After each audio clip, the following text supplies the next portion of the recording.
अहमद को प्रमोशन मिल गया। अरे उसको तो एक्सेल में सम का फॉर्मूला तक लगाना नहीं आता, उसको फिर प्रमोशन कैसे मिल गया?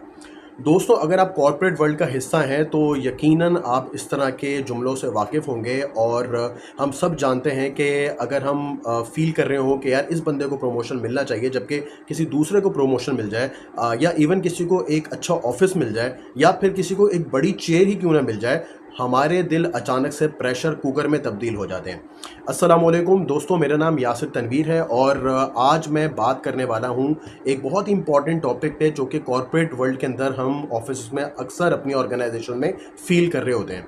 और वो टॉपिक ये है कि जब किसी को कोई प्रमोशन मिल जाता है या फिर कोई ऐसा प्रोजेक्ट जो हम चाह रहे होते हैं वो प्रोजेक्ट उसको मिल जाता है, तो हमारी कोशिश होती है कि किसी तरह काश उससे ये प्रोजेक्ट छिन जाए। और हम ये सोचने पे मजबूर हो जाते हैं कि यार ये प्रमोशन या ये बिग ऑफिस हमें क्यों नहीं मिला।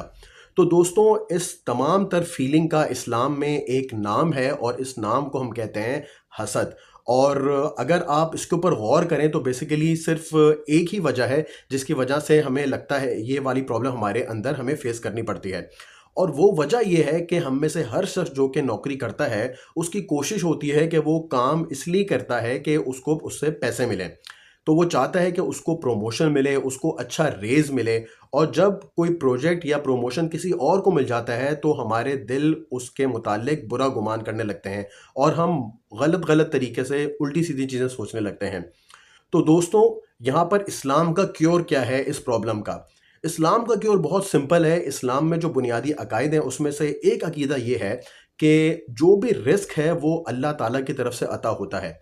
और रिस्क हमारी ना नॉलेज पे डिपेंड करता है, ना हमारी एफर्ट पे डिपेंड करता है, ना ही हमारी किसी डिग्री पे डिपेंड करता है, ना ही हमारे कनेक्शंस पे डिपेंड करता है।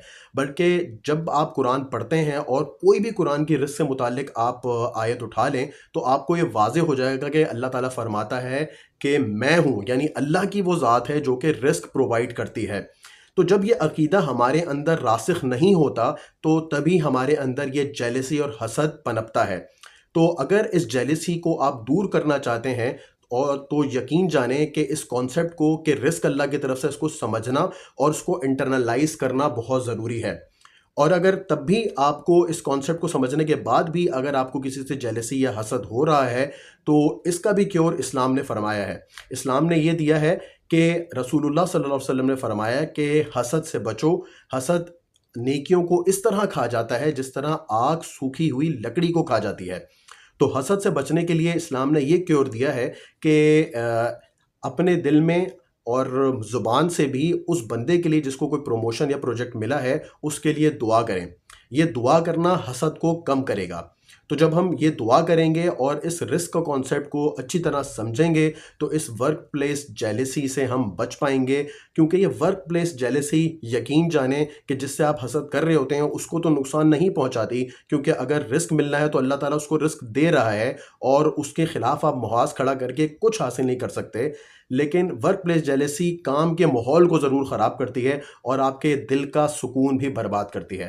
तो इस बात को यकीन जानिए कि ये बिल्कुल अल्लाह ताला की तरफ से रिस्क अता होता है और हम हसद से कोशिश करें कि अपने आप को दूर रखें। जज़ाकल्लाह खैर। अस्सलामु अलैकुम रहमतुल्लाहि व बरकातुहू।